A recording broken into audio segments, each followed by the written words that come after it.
But saying yes to things like this, that helps you build community. That helps you find the life that you want. Yeah. Yeah. And getting out of your comfort zone. Yeah, getting out of your comfort zone. Exactly. Yeah. All of that.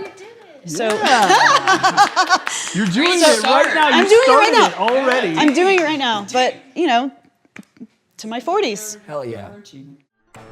Welcome, everyone. We are here in Tabernash, Colorado, up in the Rocky Mountains.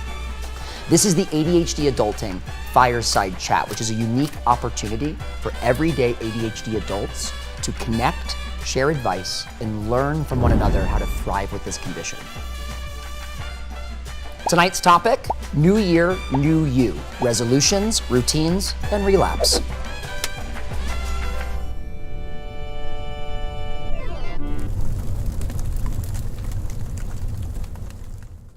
I'm Sam. I have ADHD. For fun, I go hiking.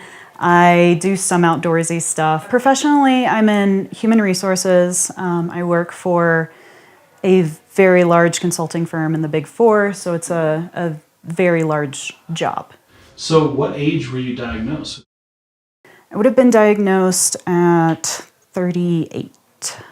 I am more of a daydreamer type. So I was always very successful in school, in life. I built my life pretty much from the ground up. I'm very independent and very proud of my independence, which is a good or bad thing. So when I had the question asked by my psychiatrist, do you think you're ADHD? I was like, no, here's all these stereotypes that I don't necessarily fit. Right. And, started talking a little bit deeper about the issues that I was having and just mentioned that, this could be a possibility.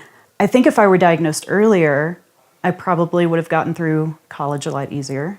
For instance, it took me 10 years to graduate college. Granted, there was other things going on, but definitely flip-flopping in between majors and not being able to make a really committed decision to what I wanted to do.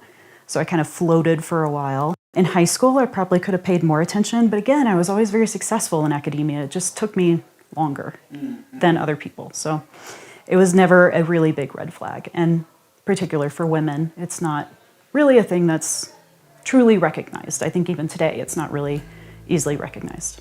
What is a goal that you have for yourself this year? And I want you guys to be specific here about a process, not an outcome goal, okay? So the difference is a lot of times people set outcome goals. I want to lose 50 pounds. I want to make X amount of money or have this promotion, or I want to, whatever it is. But it's the process goal is I want to go to the gym 3 times a week. I want to have a routine or a process that's going to get me to this goal, not the end. So I'm turning 40 in a few months. Yeah, which is a big deal, I think, for the majority of us, but particularly for women, because there is a before 40 and an after 40 in our lives. My main goal for this year is to unabashedly find that life that I want. And that is a big goal, right? Big goal. Big goal. But it begins, I think, with community. And I have community now, but I can always build it and I can always connect the communities that I do have. I think being a woman, you have different expectations in society. You are taught by your parents, your church, your relatives, by society in general, movies, books, TV, all of that, that you are to be quiet, you are to be subservient. Basically all of these feminine type of traits that they're not the ADHD of the 90s where you think hyperactive young boy, can't pay attention, constantly getting into trouble, risky behavior. That's not necessarily how it shows up for many women. And it flies under the radar very much so, especially if you are being quiet, subservient, but you're daydreaming. You're not paying attention to the conversation or the lecture, or you're reading a book and your mind is somewhere else. While you're physically reading the words, nothing's sinking in though. and you have to reread and reread and reread. Like these types of things that are very quiet and internal, I think show up a lot more in women. That's kind of what I'm missing, is I have a lot of disparate communities that I regularly talk to, but not like this massive community that I want, you know? The process of doing that can be, gosh, it could be a lot of things, you know, hosting potlucks and that sort of thing, getting people together. But volunteer opportunities. I volunteered for a cat rescue / thrift store. Combined. Cat, stop, let's go. Where are you from? Yes. No, this was in Denver. I know. Denver. Cat rescue thrift stop. Oh yeah. All under one roof. I love it. Amazing. They did have to close down, unfortunately, but like great community there. So many volunteers that you can find. So, you know, things like that. Saying yes to something that I wouldn't normally say yes to, because after COVID, I got into my bubble and I like to sit on my couch and be cozy and watch TV and have the same routine every single night. But saying yes to things like this, you know, that helps you build community, that helps you like find the life that you want. Yeah. Yeah, and Getting out of your comfort zone. getting out of your comfort zone. Exactly. All of that. So You're doing it right now. I'm You doing it right started now. already. I'm doing it right now, but you know, to my 40s. Hell yeah. What does adulting with ADHD look like for you? A lot of coping strategies that I didn't know were coping strategies. Things like how I build my home, a lot of baskets filled with junk that I need, that I can grab very easily. I look organized. It's coping mechanisms, you know? So like really trying to find what works for you as an individual. I mean, I think that's neurodivergent or not, that's a very common thing, but particularly how ADHD shows up is in those coping strategies. How do I recognize this problem? How can I solve it in a way that works for me? You know, the reels that you see on Instagram or TikToks, they're not universal, and you can find something that truly does work for you and work for you in the long term. I think self-expression is a really big deal for me. I've always been a little different, black sheep of my family type of thing. And I find a lot of pride in that. You know, there is a sense of creativity when you're like building yourself. And there are eras of the self that you can build and be creative within. You know, as far as like design and that sort of thing, you can hyper focus on things to improve them or make them more efficient. Those levels of creativity that aren't necessarily painting or photography, but there's a vein that runs through life that is creative in all kinds of different ways. I have a habit of lying to myself and telling myself it's self-care. Okay. One more time. I have a habit of lying to myself and telling myself that what I am doing is self-care. Oh, Example. Justification and rationalization? Example. Hannah and I were supposed to go get drinks 2 weeks ago or whatever. Who knows, but we'll go. I believe. I text like an hour before we're supposed to meet. I'm just like, not feeling it. Like, I blah, blah, blah, this stuff. I'm overwhelmed. Can we reschedule?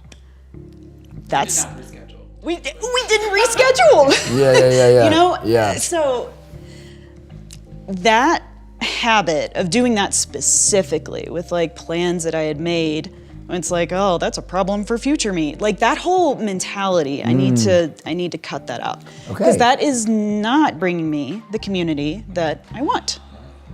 God, what a callback. So good. Okay, so let go lightly of this it sounds like a lengthy pattern of behavior.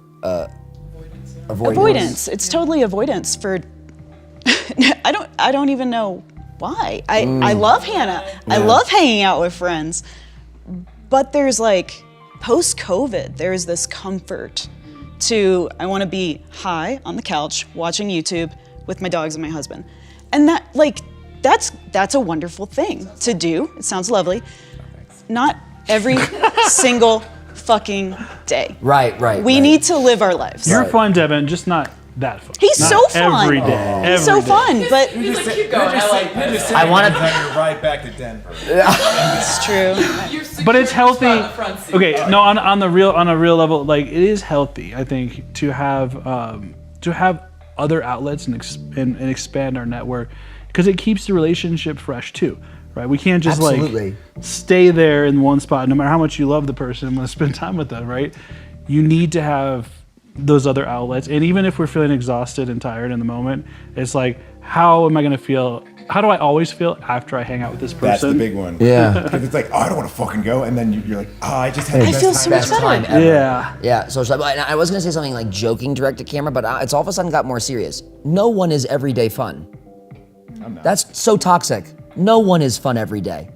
No one is fun every day. And like the idea that we'll be able to just loop that shit for 365? No, absolutely not. Yeah. I'm reminded by the Dr. Becky's out there. I keep singing her praise. I hope I get to meet you. But like she's famously said, like, sometimes I'm a shit parent. And like we need to say, like, sometimes I say the thing and I go, fuck, I didn't mean to say that to my kid, right? And then she has to go, I apologize, I lost my cool, right? But like, no one is fun every day. Cut that shit out. Yeah. So yeah, exactly. And to back to that point, I have 1,000 times been in the situation where I'm like, I'm just not feeling it. And excuse, but maybe I'm too late. And like social standards are a thing, and I'm like, I can't cancel 5 minutes before they show up. And then that person shows up, and they say, oh, it was such a blast. We were 3 hours. I can't believe I didn't tell you. Yeah. So, Exactly. So some process. What's the first good thing? Like a habit. The next good thing behavioral habit. to do? The next good thing would be hanging out with Hannah. Reschedule. What are 3 strengths about your ADHD? Hyperfocus. And my hyperfocus isn't necessarily that I have to be really deeply interested in it. I just have to be a little bit interested in it. I can go down rabbit holes and like build that interest as it goes. I think that has really served me very well. And I know a lot about various subjects because of that hyperfocus. So I think that's like a really big strength of mine, is being able to find that in a lot of different ways.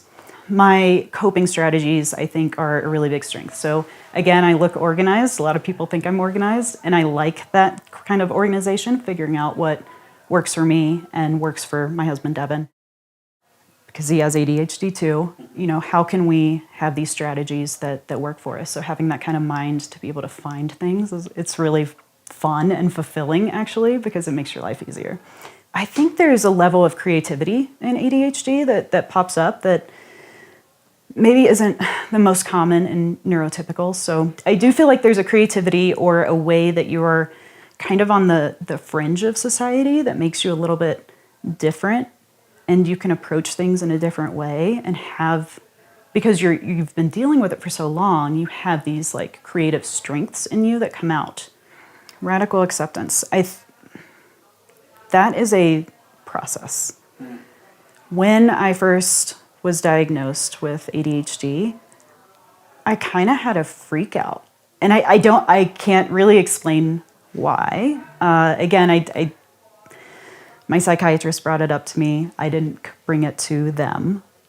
So there was a little bit of a switch there that like, oh, I need to accept this about myself.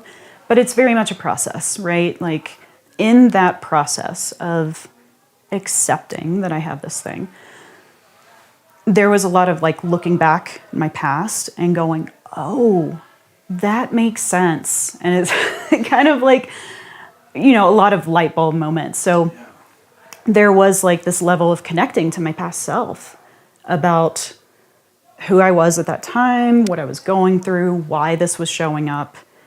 And that process leads into a level of acceptance. I think radical acceptance happens in multiple areas of your life. I'm not the same person I was yesterday, nor 10 years ago. So there's a level of acceptance that is a lifelong journey. It ebbs and flows, right? There are some days where I'm ADHD, this is great. Like I can hear all these strengths that I have. And then other days where it's like, oh gosh, I'm an idiot. I forgot about this and blah, blah, blah. I have this due, I'm overwhelmed and my battery's drained. And it's It's not a linear process. 3 steps forward, 2 steps back, but it's still progress. So.